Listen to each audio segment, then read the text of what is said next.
Hi friends, welcome back to MS World YouTube channel. കഴിഞ്ഞ രണ്ട് വീഡിയോയിൽ നമ്മൾ HTML-മായി ബന്ധപ്പെട്ട കുറച്ച് കാര്യങ്ങൾ പറഞ്ഞിരുന്നു. ഇന്ന് HTML-ന്റെ മൂന്നാമത്തെ പാർട്ടിലേക്ക് നമ്മൾ കടക്കുകയാണ്. ഇതായിരുന്നു നമ്മുടെ HTML-ന്റെ കോഡിംഗ് എഴുതിയിട്ടുള്ള ഫയൽ. നോട്ട്പാഡിലായിരുന്നു നമ്മൾ കോഡിംഗ് എഴുതിയിട്ടുണ്ടായിരുന്നത്. ഓക്കേ, ഓപ്പൺ ടാഗുകളും ക്ലോസ് ടാഗുകളും അതുമായി ബന്ധപ്പെട്ട ചെറിയ ബോൾഡ്, അണ്ടർലൈൻ, ഇറ്റാലിക് എന്ന ടാഗുകൾ നമ്മൾ പരിചയപ്പെട്ടു. അതുപോലെ തന്നെ ഒരു വെബ് പേജിൻ്റെ ബാക്ക്ഗ്രൗണ്ട് കളർ എങ്ങനെ മാറ്റാം എന്നുള്ള കാര്യം നമ്മൾ കഴിഞ്ഞ ക്ലാസ്സിൽ പറഞ്ഞു നിർത്തി. Body BG colour is equal to red, ഇത്രയും പറഞ്ഞിട്ട് നമ്മൾ നിർത്തിയിട്ടുണ്ടായിരുന്നു. ഓക്കെ, നമുക്ക് ഇതിനെ ഒന്ന് റൺ ചെയ്ത് നോക്കാം. അതിനുവേണ്ടി നമ്മൾ ഫയൽ സെലക്ട് ചെയ്തിട്ട് അതിനെന്ത് ചെയ്യണം, ഒരു ബ്രൗസർ വെച്ചിട്ട് ഓപ്പൺ ചെയ്യണം. നമുക്ക് കഴിഞ്ഞ ക്ലാസ്സിൽ നമ്മൾ ഇൻ്റർനെറ്റ് എക്സ്പ്ലോറർ ആയിരുന്നു എടുത്തിരുന്നത്. നമുക്ക് ഗൂഗിൾ ക്രോം എടുത്തിട്ട് നമുക്ക് ടെസ്റ്റ് ചെയ്ത് നോക്കാം. ഓക്കെ, ഇതായിരുന്നു നമ്മൾ അന്ന് ഉണ്ടാക്കിയിരുന്ന പേജ്. ഇന്ന് നമ്മൾ ഇതിൽ കുറച്ച് അപ്ഡേഷൻസ് വരുത്തുകയാണ്. ഇതിൽ ഇമേജസ് എങ്ങനെ കൊണ്ടുവരാം എന്നുള്ളതാണ് ഇന്ന് നമ്മൾ പഠിക്കാൻ പോകുന്നത്. ഓക്കെ, നമുക്ക് തുടങ്ങാം. നമ്മുടെ കോഡിംഗ് എഴുതിയിട്ടുള്ള നോട്ട് പാഡ് ഫയൽ നമ്മൾ എടുക്കുകയാണ്. ഓക്കെ, ഇനി നമ്മൾ കഴിഞ്ഞ ക്ലാസ്സിൽ പറഞ്ഞിരുന്നു ബോഡി ടാഗിനകത്താണ് ഒരു വെബ് പേജിലേക്ക് ആവശ്യമായിട്ടുള്ള ഏറെക്കുറെ കണ്ടൻസ്, നമ്മൾ കോർ കണ്ടന്റുകൾ നമ്മൾ ആഡ് ചെയ്ത് കൊടുക്കുകയെന്ന്. നമുക്കിവിടെ body BG colour is equal to red, open tag കൊടുത്തിട്ടുണ്ട് ബോഡിയുടെ, അതുപോലെ ക്ലോസിംഗ് ബോഡി ടാഗും കൊടുത്തിട്ടുണ്ട്. ഓക്കെ, നമുക്ക് അതിനിടയിലാണ് നമ്മൾ എന്ത് ചെയ്യാം, ഈ കോഡിങ് കൊടുക്കുക. നമ്മളിനി ഇമേജ് കൊണ്ടുവരാൻ പോവുകയാണ്. ഞാൻ കൊണ്ടുവരാൻ പോകുന്ന ഇമേജ് അത് നിങ്ങൾക്ക് കാണിച്ചു തരാം. ഓക്കെ, മൈ കമ്പ്യൂട്ടറിൽ ഡിസ്ക് എഫ്, ഈ ഡിസ്ക് എഫിലുള്ള 1 2 3 4 5 ഈ 5 ഇമേജസ് ആണ് ഞാൻ എൻ്റെ വെബ് പേജിലേക്ക് കൊണ്ടുവരാൻ വേണ്ടി ഉദ്ദേശിക്കുന്നത്. ഓക്കെ, നമുക്ക് കോഡിങ്ങിലേക്ക് പോകാം. നോട്ട് പാഡ് നമുക്ക് ഇമേജസ് കൊണ്ടുവരാൻ വേണ്ടിയിട്ട്, ആ ഇമേജസിനെ നമുക്ക് ഇങ്ങോട്ട് എത്തിക്കാൻ വേണ്ടിയിട്ട് നമുക്കൊരു IMG ടാഗ് ഉണ്ട്. Okay, IMG, ഇമേജിൻ്റെ ഷോർട്ടാണ് IMG tag. IMG space ഇട്ടിട്ട് SRC സോഴ്സ് ആണ്, അതിൻ്റെ ലിങ്കാണ് ഇനി നമ്മൾ എന്ത് ചെയ്യുക, കൊടുക്കുക. ഓക്കെ, ആ ഇമേജ് ഏത് ഫയലിലാണ്, ഏത് ഡിസ്കിലാണ്, ആ ഒരു ലൊക്കേഷൻ്റെ പാത്ത് നമ്മളിവിടെ എന്ത് ചെയ്യും, എൻ്റർ ചെയ്തിട്ട് കൊടുക്കും. IMG SRC is equal to, എന്നിട്ട് IMG SRC is equal to double invert comma നമ്മൾ ഇട്ട് കൊടുക്കുക. എന്നിട്ട് നമ്മുടെ ഇമേജ് എവിടെയാണോ അവിടെ പോയിട്ട് ആ ഇമേജിൽ എന്ത് ചെയ്യാം, ഒന്ന് ക്ലിക്ക് ചെയ്യാം. റൈറ്റ് ക്ലിക്ക് അടിച്ച് കഴിഞ്ഞാൽ താഴെ പ്രോപ്പർട്ടീസിൽ അതിൻ്റെ പാത്ത് നമുക്കിവിടെ കാണാൻ പറ്റും. പാത്ത് നമ്മൾ ഡിസ്ക് എഫിൽ ഓപ്പൺ ആയിട്ടതുകൊണ്ട് അവിടെ ഫോൾഡറൊന്നുമില്ല.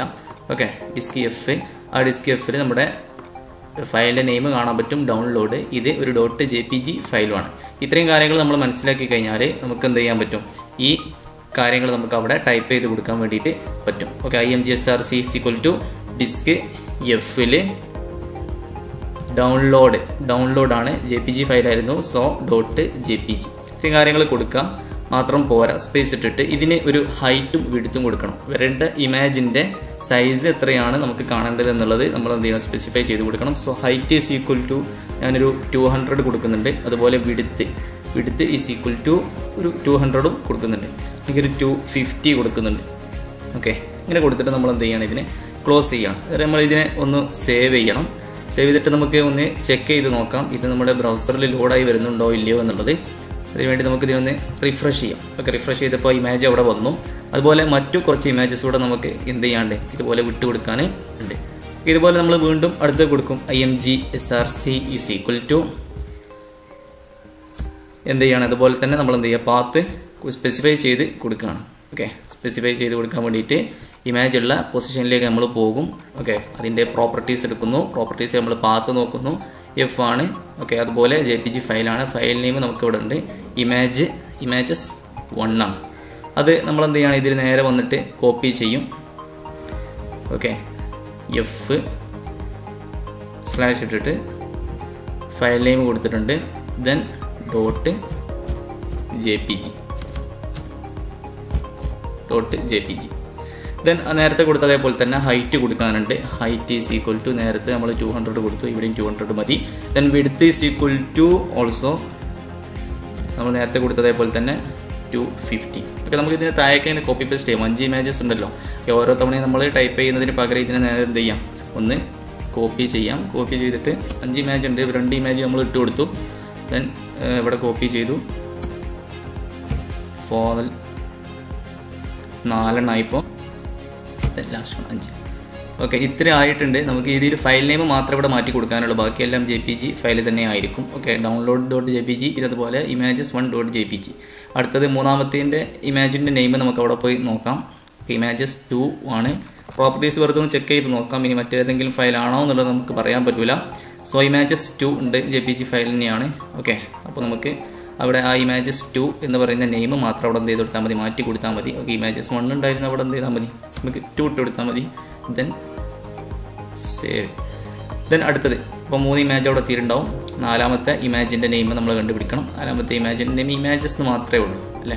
പ്രോപ്പർട്ടീസ് നമുക്ക് വെറുതെ ഒന്ന് ചെക്ക് ചെയ്ത് നോക്കാം. ഓക്കെ, ഇവിടെ ഉണ്ട് ഇമേജസ് എന്നാണ് നെയിം. പ്രോപ്പർട്ടി ഒന്നുമില്ല, നമ്മുടെ ഫയലിൻ്റെ ടൈപ്പ് .jpg ആണ്, മാറ്റങ്ങളൊന്നുമില്ല. നമ്മൾ ജസ്റ്റ് വെറുതെ ഒന്ന് ചെക്ക് ചെയ്യുന്നു മാത്രം. ഓക്കെ, ഇമേജസ് മാത്രമേ ഉള്ളായിരുന്നു. സോ അത്രയും മതി. ദെൻ അടുത്തത് ഒരു ഇമേജും കൂടെ ഉണ്ട്. ഓക്കെ, 5ാമതൊരു ഇമേജും കൂടെ ഉണ്ട്. അതേം കൂടി നമുക്കൊന്ന് പോയി നോക്കാം. ഓക്കെ, 5ാമത്തെ ഇമേജാണിത്. ഈ ഇമേജിൻ്റെ പ്രോപ്പർട്ടീസ് നമുക്ക് ജസ്റ്റ് ഒന്ന് ചെക്ക് ചെയ്ത് നോക്കാം. ഇതിൻ്റെ പേര് കുറച്ച് ലെങ്തി ആണ്. ഓക്കെ, നിങ്ങൾക്ക് ഇവിടെ കണ്ടാൽ മനസ്സിലാവും ലെങ്തി ആണ്. നമ്മളവിടെ ടൈപ്പ് ചെയ്യാൻ കുറച്ച് പ്രയാസമായിരിക്കും, അതുകൊണ്ട് നമുക്കിതിനെ കോപ്പി ചെയ്യാം. ഫയൽ ടൈപ്പ് .jpg ആണ്. ഓക്കെ, ഇത്രയൊക്കെ തന്നെയാണ് ഇതിലും പറയാനുള്ളത്. സോ അതിൻ്റെ പേര് നമുക്കിവിടെ ഒന്ന് കോപ്പി ചെയ്ത് കൊടുക്കാം. ബാക്കിയുള്ളതൊക്കെ നേരത്തെ ചെയ്തതുപോലെ തന്നെ. ദെൻ ഓക്കെ, കോപ്പി പേസ്റ്റ് ചെയ്തു. ദെൻ സേവ് ചെയ്യാണ്. ഫയൽ ഒന്ന് സേവ് ചെയ്തു. ഇതിനെ നമുക്കൊന്ന് ലോഡ് ചെയ്ത് നോക്കാം. ഓക്കെ, ലോഡ് ചെയ്യുന്ന സമയത്ത് നമ്മൾ കൊടുത്തിട്ടുള്ള 5 ഇമേജസ് നമുക്കിവിടെ കാണാൻ പറ്റും. നമുക്ക് ഇവിടെ ഈ സ്റ്റാർട്ടിങ് ലെഫ്റ്റ് സൈഡിൽ സ്റ്റാർട്ട് ചെയ്യുന്ന സമയത്ത് കുറച്ച് ബോർഡറിന് അടുപ്പിച്ചാണ് വന്നിട്ടുള്ളത്. എന്നാൽ റൈറ്റ് സൈഡിൽ കുറച്ച് ഗ്യാപ്പ് വന്നിട്ടുണ്ട്. ഇതിനൊന്ന് ലെവൽ ചെയ്യാൻ വേണ്ടിയിട്ട് നമുക്ക് ഇതിനൊരു സെൻറ്റർ ടാഗ് കൊടുക്കാൻ പറ്റും. ഓക്കെ, സെൻറ്റർ ടാഗ് കൊടുത്തു കഴിഞ്ഞാൽ എല്ലാം കൂടെ വന്നിട്ട് ഏകദേശം എല്ലാവരും കൂടെ ഒന്നിച്ച് സെൻറ്ററിൽ വന്ന് നിൽക്കും. ഓക്കെ, അപ്പോൾ ആ ഒരു ഗ്യാപ്പിൻ്റെ പ്രശ്നം നമുക്ക് അവിടെ എന്ത് ചെയ്യാൻ പറ്റും, ഒഴിവാക്കാൻ വേണ്ടിയിട്ട് പറ്റും. ഓക്കെ, അങ്ങനെ സെൻറ്റർ ടാഗ് കൊടുത്തു. സെൻറ്റർ ടാഗ് ക്ലോസ് ചെയ്തു. ഇത്രയും ചെയ്ത് കഴിഞ്ഞിട്ട് നമുക്ക് വീണ്ടും ഇതിനെന്ത് ചെയ്യും, സേവ് ചെയ്യാം. സേവ് ചെയ്ത് കഴിഞ്ഞാൽ then also we can reload it. നമ്മളിതിനെ റീലോഡ് ചെയ്യുന്ന സമയത്ത് ഓക്കെ, അപ്പോൾ 2 സ്ഥലത്തും ഒരുപോലത്തെ സ്പേസ് കൊടുത്തിട്ട് ഇതിനൊന്ന് ഒരു ലെവൽ ചെയ്ത് കൊണ്ടുവന്നിട്ടുണ്ട്. ഓക്കെ, നല്ലൊരു അലൈൻമെൻറ്റിലേക്ക് ഇതിനെ എത്തിക്കാൻ വേണ്ടി കഴിഞ്ഞിട്ടുണ്ട്. ഇത്രയാണ് ഇമേജസ് കൊണ്ടുവരുന്ന ടെക്നിക്ക്. നമുക്ക് ഇതിൻ്റെ താഴേക്കൊക്കെ എന്ത് ചെയ്യാൻ പറ്റും, ഇങ്ങനെ കൊടുത്ത് പോകാനും പറ്റും. ഓക്കെ, അതുപോലെ തന്നെ നമുക്ക് ഇതിൻ്റെ ഹൈറ്റ് കൂട്ടി കൊടുക്കാൻ പറ്റും, വിഡ്ത്ത് കുറച്ച് കൊടുക്കാനൊക്കെ നമുക്ക് എന്ത് ചെയ്യാൻ പറ്റും, സാധിക്കുന്നതാണ്. ഓക്കെ, ഇത്രയും കാര്യങ്ങൾ. ഇപ്പോൾ നിങ്ങൾ സാധാരണ നമ്മളൊരു വെബ്സൈറ്റൊക്കെ തുറക്കുന്ന രീതിയിൽ ആയിട്ടില്ലെങ്കിലും എങ്കിൽ കൂടി അതിലേക്ക് നമ്മൾ എത്തിക്കൊണ്ടിരിക്കുകയാണ്. ഓക്കെ, നമുക്ക് ഇനി ഒരുപാട് കാര്യങ്ങൾ ഇതിൽ പറയാനുണ്ട്. നമുക്കിതിൻ്റെ ബാക്ക്ഗ്രൗണ്ട് കളർ ഒന്ന് മാറ്റി നോക്കാം. ഇവിടെ റെഡ് ആണുള്ളത്. നമുക്കൊരു ക്ലാസ് കളറിലേക്ക് നമുക്കിതിനെ കൊണ്ടുവരാം. നമുക്ക് റെഡ് മാറ്റി ഒന്ന് ഓറഞ്ച് ടൈപ്പ് ചെയ്ത് കൊടുക്കാം. ഓക്കെ, ഓറഞ്ച് കളറിലേക്ക് നമുക്കിതിൻ്റെ ബാക്ക്ഗ്രൗണ്ട് മാറ്റാം. ഓറഞ്ച് ടൈപ്പ് ചെയ്തു. Then save. ദെൻ അതിനുശേഷം നമ്മൾ ഈ പേജ് ഒന്ന് റീലോഡ് ചെയ്യാണ്. റിഫ്രഷ് ചെയ്യുന്ന സമയത്ത് അതിൻ്റെ ബാക്ക്ഗ്രൗണ്ട് ഓറഞ്ച് കളറായി മാറിയത് നിങ്ങൾക്ക് കാണാൻ വേണ്ടി സാധിക്കും. ഇനി നമുക്ക് മറ്റുള്ള എന്തെങ്കിലും ഡീറ്റെയിൽസ് ചില വെബ്സൈറ്റുകളൊക്കെ നമുക്ക് തുറക്കുന്ന സമയത്ത് നമുക്ക് എന്തെങ്കിലുമൊക്കെ മൂവ് ചെയ്തുകൊണ്ട് ചില ടെക്സ്റ്റുകൾ പോകുന്നത് കാണാൻ പറ്റും. ഓക്കെ, വിസിറ്റ് അവർ വെബ്സൈറ്റ്, അല്ലെങ്കിൽ കോൺടാക്ട് ഫോർ മോർ ഡീറ്റെയിൽസ്, അല്ലെങ്കിൽ അവരുടെ പുതിയ ഓഫറുകൾ, അല്ലെങ്കിൽ അവർ നൽകുന്ന പുതിയ ഇൻഫോർമേഷൻസ്, മറ്റു കാര്യങ്ങളൊക്കെ സ്ക്രീനിലൂടെ എഴുതി പോകുന്നതായിട്ട് നിങ്ങൾക്ക് കാണാൻ പറ്റും. അത്തരത്തിലുള്ളൊരു ടെക്നിക്ക് നമുക്ക് നമ്മുടെ വെബ് പേജിലും കൊണ്ടുവരാൻ സാധിക്കും. അതിനുവേണ്ടി നമ്മൾ മാർക്ക് യു എന്ന ടാഗാണ് നമ്മൾ യൂസ് ചെയ്യുക. നമ്മളിവിടെയാണ് നിർത്തിയിരുന്നത് അല്ലേ. ഇവിടെ ഒരു ഗ്യാപ്പ് ഉണ്ട്. ഇവിടെ നമുക്ക് ബാക്കി തുടങ്ങാം. Marquee. Okay, marquee എന്ന് പറഞ്ഞു കഴിഞ്ഞാൽ മൂവ് എന്നാണ്. ഓക്കെ, മൂവ് ചെയ്യാം. മാർക്ക് യു എന്തിനെയാണ് മൂവ് ചെയ്യിക്കേണ്ടതെന്ന് അറിയാം. നമുക്ക് വെറുതെ എന്തെങ്കിലും ഒന്ന് കൊടുക്കാം. MS Word എന്നുള്ള സൈറ്റാണ് കൊടുത്തിട്ടുള്ളത്. അപ്പോൾ നമുക്ക് എന്ത് ചെയ്യാൻ പറ്റും, അതുമായി ബന്ധപ്പെട്ട എന്തെങ്കിലും കുറച്ച് കാര്യങ്ങൾ നമുക്ക് അവിടെ എന്ത് ചെയ്യാൻ പറ്റും, ടൈപ്പ് ചെയ്ത് കൊടുക്കാനേ പറ്റും. അപ്പോൾ ഞാനിവിടെ ഇങ്ങനെ ടൈപ്പ് ചെയ്യാണ്. Build your carrier with MS Word. Build your carrier with MS Word. എന്നിട്ട് അങ്ങനെ ഒരു ഡബിൾ ഡോട്ടൊക്കെ കൊടുത്തിട്ട് ഞാൻ പിന്നെ ഇങ്ങനെ പറയുകയാണ്, ദ കോഴ്സസ് ഓഫേർഡ് എന്ന് പറഞ്ഞിട്ട് കുറച്ച് കോഴ്സുകളുടെ പേര് ഞാൻ കൊടുക്കുകയാണ്. C#.net, അതുപോലെ C, അതുപോലെ C++, then MySQL, അതുപോലെ തന്നെ PHP, ജാവ,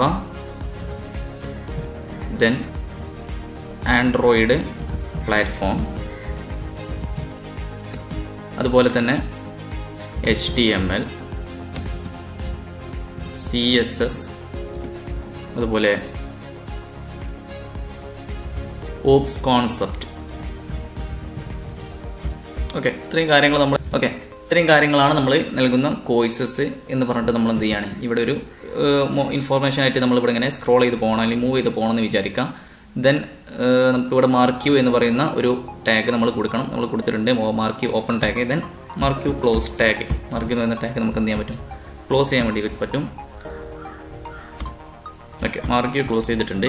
ദെൻ ഇനി നമ്മൾ ഇതിനെ സേവ് ചെയ്യാണ്. ഫയലിൽ സേവ് ചെയ്തു. ദെൻ നമുക്ക് എന്ത് ചെയ്യാം? ബ്രൗസർ ഒന്ന് റീലോഡ് ചെയ്യാം.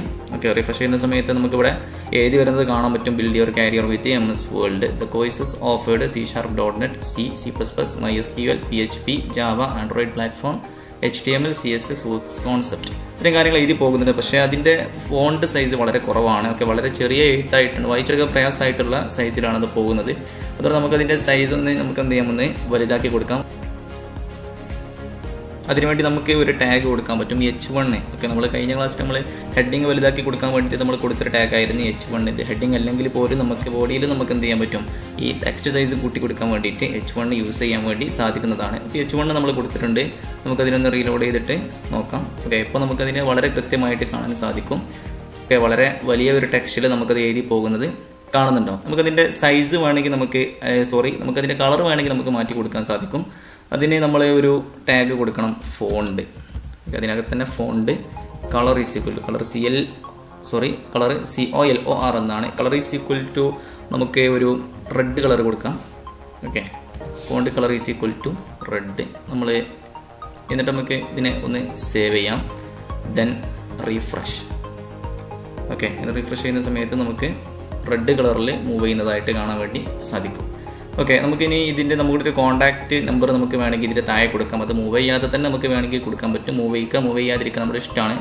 ഞാനിവിടെ ഒരു കോൺടാക്റ്റ് നമ്പർ ഇവിടെ കൊടുക്കുന്നുണ്ട്. ഓക്കെ, എൻ്റെ നമ്പർ തന്നെയാണ്. നിങ്ങൾ വീഡിയോ കാണുന്നത് നിങ്ങൾക്ക് വേണമെങ്കിൽ എന്ത് ചെയ്യാം? ചില സംശയങ്ങൾക്ക് വേണ്ടി വിളിക്കാവുന്നതാണ്. ഓക്കെ, ഞാനിവിടെ കൊടുക്കുന്നുണ്ട് H1 H2 എന്ന് പറയുന്ന ഒരു സൈസ് മതി. ഓക്കെ, H2 എന്ന് പറയുന്ന ഒരു സൈസിൽ കോണ്ടാക്റ്റ് എന്ന് പറഞ്ഞിട്ട് എൻ്റെ നമ്പർ കൊടുക്കുന്നുണ്ട് 9744036814. ദെൻ H2 നമ്മൾ ക്ലോസ് ചെയ്തു. ദെൻ നമുക്ക് ഇതിനൊന്ന് സേവ് ചെയ്ത് കൊടുക്കണം. ഫയലിൽ സേവ്, ദെൻ റീലോഡ്. നമുക്ക് ഒന്ന് റീഫ്രഷ് ചെയ്യാം. ഓക്കെ, അപ്പോൾ നമുക്ക് കോൺടാക്റ്റ് നമ്പർ നമുക്കിവിടെ കാണാൻ പറ്റുന്നുണ്ട്. കോൺടാക്റ്റ് നമ്പർ നമുക്ക് ലെഫ്റ്റ് അലൈൻമെൻ്റ് ആയിട്ട് താഴെ കുറച്ച് ലെഫ്റ്റ് സൈഡിലേക്കാണ് വന്നിട്ടുള്ളത്. നമുക്കതിനെ സെൻറ്റർ അലൈൻമെൻറ്റിലേക്ക് കൊണ്ടുവരണം. So open centre tag, close centre tag. Okay, close centre tag. Save ചെയ്യുന്നു. ദെൻ റിഫ്രഷ് ചെയ്യുന്നു. ഓക്കെ, അത് സെൻറ്ററിലേക്ക് വന്നിട്ടുണ്ട് കോൺടാക്റ്റ്. നമുക്ക് നമ്മുടെ മെയിൽ അഡ്രസ്സും കൂടെ വേണമെങ്കിൽ നമുക്ക് അതിൻ്റെ കൂടെ ചേർത്ത് കൊടുക്കാൻ പറ്റും. ഓക്കെ, അങ്ങനെ ചേർത്ത് കൊടുക്കണമെന്നുണ്ടെങ്കിൽ താഴെ കൊടുക്കാം. ഇവിടെ കൊടുത്തതേപോലെ തന്നെ ഈ സാധനം എന്ത് ചെയ്താൽ മതി? നേരെ താഴേക്ക് കോപ്പി ചെയ്തിട്ടിട്ട് ടെക്സ്റ്റ് മാത്രം ഒന്ന് മാറ്റി കൊടുത്താൽ മതിയാവും. ഓക്കെ, താഴേക്ക് കോപ്പി ചെയ്തു. മെയിൽ കൊടുക്കുകയാണ്. Mail musasik22@gmail.com. ഓക്കെ, ഇങ്ങനെ നമുക്ക് എന്ത് ചെയ്യാൻ പറ്റും? നമ്മളെ ആവശ്യാനുസരണം കാര്യങ്ങൾ എന്ത് ചെയ്യാൻ പറ്റും? മെയിൽ കൊടുക്കാൻ വേണ്ടിയിട്ട് പറ്റും. ഓക്കെ, അപ്പോൾ നമുക്ക് മെയിൽ അഡ്രസ്സും കൂടെ അവിടെ കൊടുക്കാൻ വേണ്ടി സാധിച്ചിട്ടുണ്ട്. ഇതിൻ്റെ ഈ കോൺടാക്റ്റിൻ്റെ കളർ നമുക്ക്, അല്ലെങ്കിൽ ഈ കോൺടാക്റ്റിൻ്റെ മെയിലിൻ്റെയും കളർ നമുക്ക് ജസ്റ്റ് വേണമെങ്കിൽ ഒന്ന് ഒരു വൈറ്റ് കളറിലേക്ക് ചേഞ്ച് ചെയ്ത് കൊടുക്കാം. ഓക്കെ, അതിനുവേണ്ടി നമ്മൾ font colour is equal to white. Okay, അങ്ങനെ കൊടുത്തിട്ടുണ്ട്. ഓൾസോ നമുക്ക് മെയിലിലും അങ്ങനെ കൊടുക്കാൻ പറ്റും. Font colour is equal to white. Okay, നമ്മൾ സേവ് ചെയ്യാണ്. റിഫ്രഷ് ചെയ്ത് നോക്കാം. ഓക്കെ, അപ്പോൾ നമുക്ക് വൈറ്റ് കളറായിട്ട് നമുക്ക് കാണാൻ വേണ്ടിയിട്ട് സാധിക്കുന്നുണ്ട്. ഓക്കെ, വൈറ്റിനെ കാട്ടി ഒന്നുകൂടെ നമുക്ക് ബ്ലൂ ആയിരിക്കും ബെറ്റർ എന്ന് തോന്നുന്നു. ജസ്റ്റ് ടെസ്റ്റ് ചെയ്ത് നോക്കാം. ബ്ലൂ. ഓക്കെ, ഇവിടെ നമുക്ക് ജസ്റ്റ് ബ്ലൂ കൊടുക്കാം. ബ്ലൂ. ഓക്കെ, ദെൻ സേവ് ചെയ്തിട്ട് നമുക്ക് റിഫ്രഷ് ചെയ്യാം. ഓക്കെ, അപ്പോൾ ഒന്നുകൂടെ ഭംഗിയുണ്ടെന്നാണ് തോന്നുന്നത്. ഓക്കെ, ഇത്രയും കാര്യങ്ങളാണ് അപ്പോൾ നമ്മൾ ഇവിടെ പറഞ്ഞിട്ടുള്ളത്. നമ്മളിന്ന് കുറച്ച് ഇമേജസ് കൊണ്ടുവച്ചു. അതുപോലെ ടെക്സ്റ്റ് നമുക്ക് മൂവ് ചെയ്ത് പോകുന്ന മാർക്ക് യു ഡയറക്ഷൻ എന്ന് പറയുന്ന അല്ലെങ്കിൽ മാർക്ക് യു എന്ന് പറയുന്ന ടാഗ് നമ്മൾ യൂസ് ചെയ്തിട്ടുണ്ട്. മാർക്കിൻ്റെ ഡയറക്ഷൻ നമുക്ക് ചേഞ്ച് ചെയ്ത് കൊടുക്കാൻ പറ്റും. ഓക്കെ, മാർക്ക് യു ഇപ്പോൾ നമുക്ക് ഇവിടെ കാണാൻ പറ്റുന്നുണ്ട്. റൈറ്റിൽ നിന്ന് ലെഫ്റ്റിലേക്കാണ് ഈ ടെക്സ്റ്റ് നീങ്ങിക്കൊണ്ടിരിക്കുന്നത്, മൂവ് ചെയ്തുകൊണ്ടിരിക്കുന്നത്. അതിനെ നമുക്ക് എന്ത് ചെയ്യാൻ പറ്റും? ലെഫ്റ്റിൽ നിന്ന് റൈറ്റിലേക്കും എത്തിക്കാൻ വേണ്ടിയിട്ട് സാധിക്കും. ഓക്കെ, നമ്മളിപ്പോൾ മാർക്ക് യു കൊടുത്തിട്ടുണ്ട്. അതിനെ നമ്മൾ marquee direction is equal to ഇപ്പോൾ വന്നിരിക്കുന്ന ഡയറക്ഷന് റൈറ്റ് ടു ലെഫ്റ്റ് ആണ്. അതിന് നമുക്ക് ലെഫ്റ്റ് ടു റൈറ്റ് ആയിട്ട് എന്ത് ചെയ്യാൻ പറ്റും? കൊടുക്കാൻ വേണ്ടി സാധിക്കും. നമുക്ക് ജസ്റ്റ് ഇവിടെ റൈറ്റ് ടൈപ്പ് ചെയ്ത് നോക്കാം. ഓക്കെ, അത് ചെയ്തിട്ട് നമുക്ക് ബാക്കിയുള്ളത് പരീക്ഷിക്കാം. നമ്മൾ റൈറ്റ് കൊടുത്തിട്ടുണ്ട്. റിഫ്രഷ് ചെയ്ത് നോക്കാം എന്താ സംഭവിക്കുന്നത് അറിയില്ല. ഓക്കെ, അപ്പോൾ ടെക്സ്റ്റ് റൈറ്റിലേക്ക് മൂവ് ചെയ്തുകൊണ്ടിരിക്കുന്നു. ഓക്കെ, നമ്മൾ ലെഫ്റ്റ് അടിച്ചു കഴിഞ്ഞാൽ ദെൻ ലെഫ്റ്റ് അടിച്ച് സേവ് ചെയ്ത് കഴിഞ്ഞാൽ നമ്മൾ മുന്നേ എങ്ങനെയായിരുന്നു ആ രീതിയിലേക്ക് എന്ത് ചെയ്യും? വരും. ഓക്കെ, അപ്പോൾ ഇങ്ങനെയാണ് ഇതിൻ്റെ ഒരു ഫോർമാറ്റ്. ഓക്കെ, അപ്പോൾ നമ്മൾ ഇമേജസ് IMGSRC എന്ന് പറയുന്ന ടാഗ് പഠിച്ചു. അതുപോലെ തന്നെ മാർക്ക് യു ഡയറക്ഷൻ്റെ ടാഗ് പഠിച്ചു. അതുപോലെ നമ്മൾ 2 കോൺടാക്റ്റ് കാര്യങ്ങൾ നമ്മളിവിടെ എന്ത് ചെയ്തു? കൊടുത്തു. ഓക്കെ, ഇന്നത്തെ വീഡിയോ നിങ്ങൾക്ക് ഇഷ്ടമായെന്ന് കരുതുന്നു. ലൈക്ക് ചെയ്യുക. അതുപോലെ സബ്സ്ക്രൈബ് ചെയ്യാത്തവർ ആരെങ്കിലും ഉണ്ടെങ്കിൽ സബ്സ്ക്രൈബ് ചെയ്യുക. അതുപോലെ നിങ്ങളുടെ പരിചയത്തിലുള്ളവർക്കും ഈ വീഡിയോസിനെ എത്തിച്ചു കൊടുക്കുക. ഓക്കെ, വളരെ യൂസ്ഫുൾ ആയിട്ടുള്ള ലാംഗ്വേജസ് ആണ് ഇവിടെ നമ്മൾ എക്സ്പ്ലെയിൻ ചെയ്തുകൊണ്ടിരിക്കുന്നത്. Thank you. Bye bye.